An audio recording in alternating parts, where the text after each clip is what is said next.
Bonjour à tous, c'est Lord Kirito, j'espère que vous allez bien. Du coup, je vais vous montrer comment jouer le chronomancien.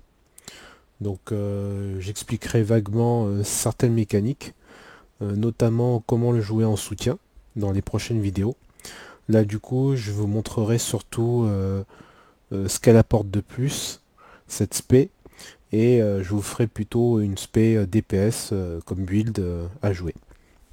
Donc, on va voir déjà ce qu'elle apporte de plus par rapport à l'aspect normal.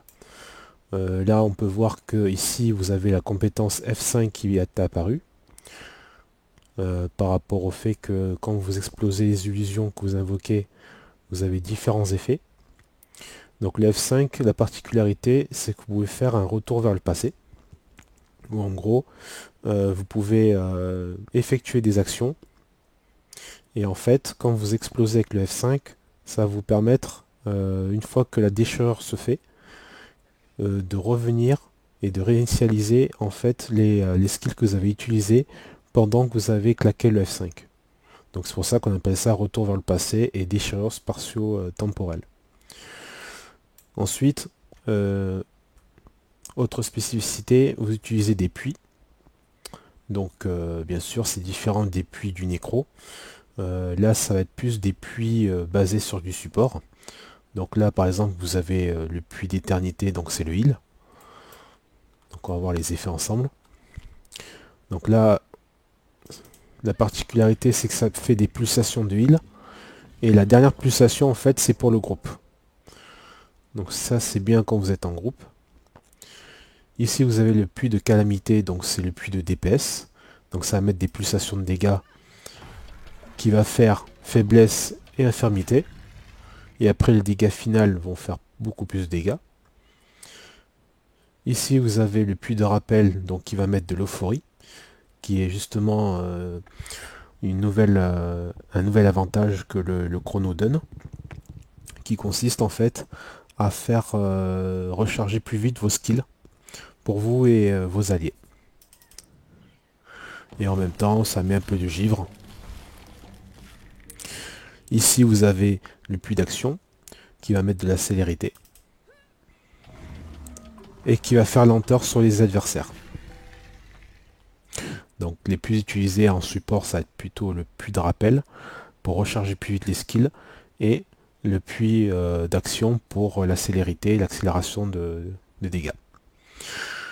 D'ailleurs, on verra qu'il y aura un build basé sur ça et qui sera rajouté avec la célérité pour avoir une full scellée et full recharge des skills. Ensuite, on a le puits de gravité, donc l'élite. Donc celui-là, ça va être votre CC. Ça renverse ses ennemis. Et puis ça fait des pulsations de dégâts qui sont assez énormes. Et ensuite, donc là j'avais pas assez de place, il y a le puits de précognition que j'aime beaucoup utiliser, qui en fait est un brise étourdissement qui vous met de l'égide. Donc ça je l'utilise très souvent quand je joue support avec mon chrono pour le groupe, et en particularité sur certaines strates de donjon où ça nécessite d'avoir du blocage. Voilà. Donc là on va voir ensemble, déjà on va faire un premier test pour vous montrer le retour vers le passé, pour que vous compreniez bien à quoi ça implique. Parce que l'expliquer comme ça, c'est pas forcément évident.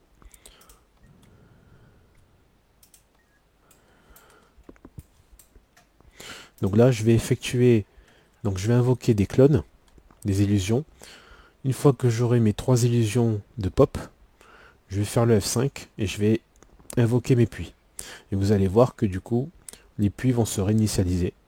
Parce que du coup, je vais revenir dans le présent. Enfin, du moins par rapport à ce qui est appelé retour vers le passé. Hop.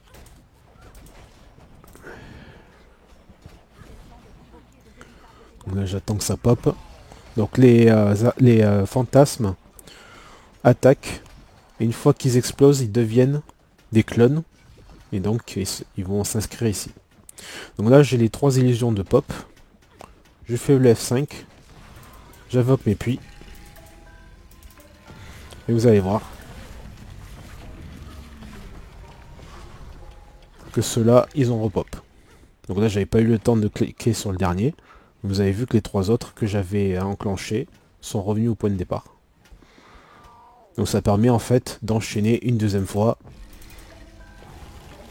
les skills.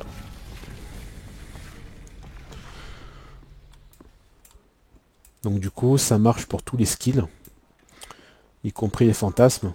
Alors après, particularité des fantasmes, ça marche pas toujours. On va voir ensemble que dans la rotation, il faudra caster au bon moment. Donc moi, j'y arrive pas très bien. Mais ça changera rien à la rotation que je vais vous montrer. De toute façon, ça sera quand même viable. Donc du coup, je vais vous présenter le build DPS. Donc là déjà, on va prendre au niveau des armures Berserker, hein, avec rune d'érudit. On va prendre le focus. Donc normalement on peut mettre épée focus. Donc là j'ai fait exprès de mettre que le focus en deuxième main. Parce que quand vous switchez, vous bénéficiez toujours de l'épée en une main. Donc vous avez quand même les deux switches. Vous n'avez pas forcément besoin d'avoir une deuxième épée ici. Donc c'est comme si j'avais épée focus et ici double épée. Donc pareil, hein, cachet de fermeté avec cachet d'exactitude. Et en bijou du Berserker. Ensuite, au niveau aptitude, on va prendre duel. Donc si vous vous souvenez de la précédente vidéo que j'avais fait sur le Mesmer en DPS, j'avais pris duel, illusion, et j'avais pris domination. Donc là, à la place de domination, on met chronomancien. Donc en duel, j'avais mis fureur fantasmagorique, pour avoir la fureur pour les fantasmes. Ici, j'ai mis finesse de l'épée, vu qu'on utilise des épées. Donc ça va agrandir les stacks de férocité. Ici, quand vous faites un coup critique, vous faites plus de dégâts critiques. Illusion. Ici, vous avez délabrement spirituel, donc c'est le F1. Donc la particularité, c'est que là, vous gagnez une munition de plus. Donc au lieu de pouvoir le cliquer deux fois, une fois, je veux dire, vous pouvez le cliquer une deuxième fois. Ici, vous avez Add fantasmagorique. Donc en fait, les fantasmes bénéficient de célérité à leur apparition. Et vous bénéficiez de célérité lorsque vous créez un fantasme. Ici, force fantasmagorique. Donc en fait, la particularité, c'est que plus vous avez des stacks de pouvoir, plus vos fantasmes font des dégâts, tout simplement. Donc dès que vous arrivez à 25 stacks, ils font 25% de dégâts en plus. Ensuite, commande ancien. Donc là, on a la récupération du temps, où on gagne 10% de dégâts en plus. Là, ici, on a euphorie, donc améliorée. Donc il faut savoir que l'euphorie de base, là je vais l'enlever exprès. Comme vous voyez, il y a écrit 25% de vitesse de recharge de compétences. L'amélioration va doubler tout simplement la vitesse de recharge à 50%. Voilà. Et ici, vous avez fantasme intemporel, où en gros, quand vous invoquez un fantasme, la première fois, il est réinvoqué aussitôt, et donc il renchaîne une deuxième fois. Donc du coup, vous allez voir tout à l'heure le nombre de fantasmes que j'invoque. Donc vous pouvez multiplier par 2 le nombre de fois qu'ils attaquent. Voilà. Ici, du coup, on va remplacer ça par le signe de l'éther. Là, ici, on va mettre donc des fantasmes. On va mettre le désenchanteur. Ici, on va mettre le défenseur. Là, vous avez le choix entre mettre le plus de calamité pour le DPS, ou alors, ce qui est joué en ce moment, c'est plutôt le mantra de douleur, parce que les CD sont pas très longs, et en plus, quand vous l'invoquez, vous gagnez des stacks de pouvoir. Et en plus, vous avez des munitions, puisque du coup, hop, comme vous pouvez voir, une fois, deux fois. Ensuite, puits de gravité, celui-là on va le garder, parce qu'il va nous servir de CC et puis de DPS en plus. Voilà. Donc là on va réinitialiser le tout. Hop.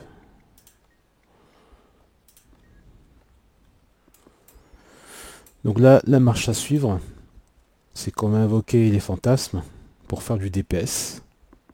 Et vous allez voir le nombre de dégâts que ça fait. En général, si j'ai les 25 stacks de pouvoir, les fantasmes vont faire en moyenne plus de 10 000 de dégâts par fantasme. Voire même monter jusqu'à 14-15 000. Sachant que j'ai pas mis les consommables, j'ai pas la bannière du guerrier, j'ai pas tout ça. Vous allez voir que c'est déjà pas mal. Donc la rotation que je vais faire, donc le but c'est que, alors je vais vous montrer une première rotation sans utiliser le retour vers le passé. Vous allez voir en fait, si j'invoque les 3 fantasmes,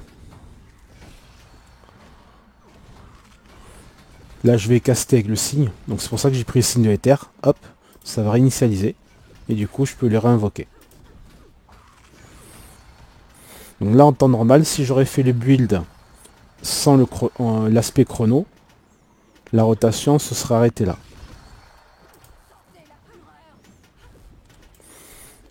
La particularité de l'avoir fait en chrono, c'est que vous pouvez justement bénéficier d'une rotation supplémentaire.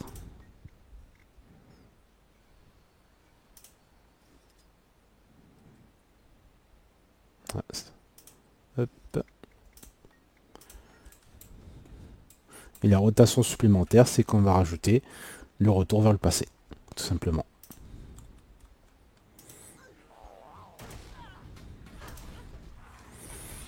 Donc là, je les invoque une première fois. J'attends que les illusions apparaissent. Hop, je caste. J'utilise le signe. Voilà, du coup le signe est revenu. Là je peux encore invoquer celui-là. Hop, ça réinitialise encore. Et voilà, j'ai encore réinvoqué 3 fois les fantasmes. Donc ça fait toujours des dégâts supplémentaires.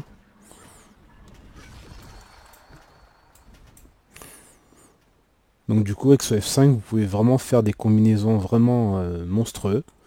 Que ce soit aussi bien en soutien ou alors en DPS. Là c'est en DPS que je vous l'ai fait. Dans la prochaine vidéo je vous montrerai des rotations monstrueuses pour avoir full buff pour le groupe. Par exemple.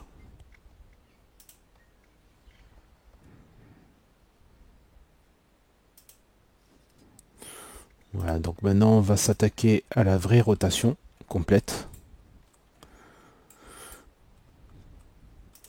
Donc là la rotation c'est que je vais commencer par le focus. Avec le 5 du focus.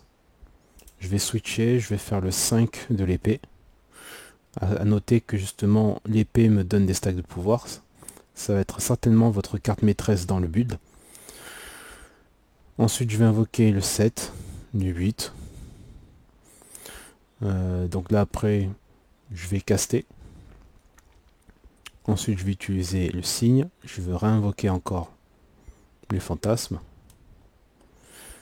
Et ainsi de suite. Et après je vais repasser en focus.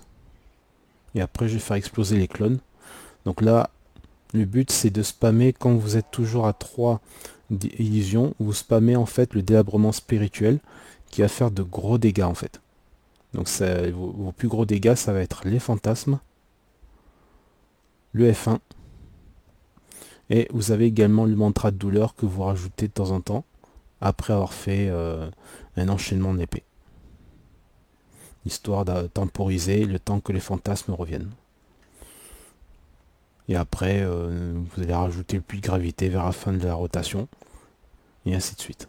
Et après, re-switcher et refaire l'épée, etc. Donc je vais vous montrer ça.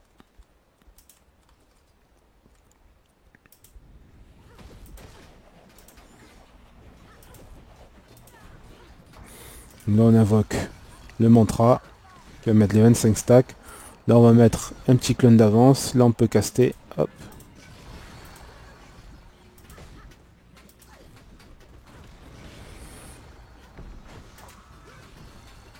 On réinvoque le signe. On réinvoque les fantasmes. On passe au focus. On l'invoque. On explose. Enchaînement de l'épée. Là on met une petite pulsation.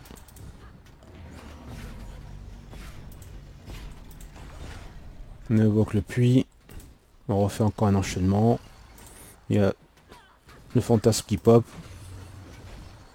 Encore un mantra. Hop. Donc comme vous voyez, il y a toujours quelque chose à faire. Hein. Toujours quelque chose à invoquer. Là on réinitialise les fantasmes.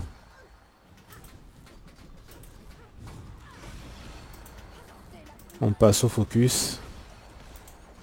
Enchaînement d'épée. Le mantra. On explose les clones. On repasse à l'épée. On invoque. Donc voilà. Là, clairement, c'est un build où vous passez votre temps à pianoter sur, sur les fantasmes, les mantras, et puis les délabrements avec les 3 illusions. Et vous avez vu les dégâts que ça fait, c'est pas mal du tout. Donc voilà. Donc vous avez pu voir les dégâts que ça a fait. Hein. Donc je pense que j'ai pas regardé, mais j'ai dû faire plus de 10 000 de dégâts à des moments avec les fantasmes. Donc imaginez qu'en plus ils attaquent 2 fois chacun. Donc ça fait des dégâts monstrueux. Voilà. Donc ce build est joué par quelques personnes. Alors j'avais vu ça avec un Allemand qui jouait ce build. Donc du coup c'est ce qui m'a donné envie de vous partager avec vous ce build qui est vraiment génial, puisque du coup ce qui était chiant, c'est qu'on voyait le chrono comme étant une classe de soutien, alors qu'on peut clairement faire du DPS avec. Et quand vous allez dans les fractales, dites-leur que voilà, je suis DPS, je suis pas forcément un support, quoi.